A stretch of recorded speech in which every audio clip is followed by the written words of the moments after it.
কিয়ামতের দিন আল্লাহ তাআলা অনেক আলেমকে ডাকবেন, অনেক দাঈদেরকে ডাকবেন, অনেক দুআত ইলাল্লাহদের তিনি ডাকবেন। অনেক দুআত ইলাল্লাহদেরকে ডেকে আল্লাহ বলবেন যে তুমিও জাহান্নামে যাও। সে বলবে, আল্লাহ কেন? আমি মানুষকে কোরআন শিখিয়েছি, আমি মানুষকে হাদিস শিখিয়েছি, আমার কথা শুনে অনেক নামাজ ধরেছে, আমার কথা শুনে অনেকে দাড়ি রেখেছে, আগে সুদ খেত, আমার কথা শুনে সুদ বন্ধ করেছে, আমার কথা শুনে তো আল্লাহ এরা নামাজি হয়ে গিয়েছে।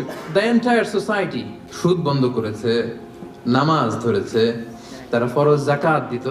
আল্লাহ আমি কেন জাহান্নামে যাব? এই দাওয়াতি কাজ করেছো, লোকজন তোমাকে বড় আলেম বলবে, লোকজন তোমাকে বড় সেলিব্রিটি বলবে, লোকজন তোমার নামে তাকবীর দিবে। এটা তো বলা হতো তোমাকে দুনিয়াতে, আল্লামা বলে ডাকা হতো তোমাকে। যা চেয়েছো তা তো পেয়েছো, আমার কাছে কি চাও? তুমিও জাহান্নামে যাও।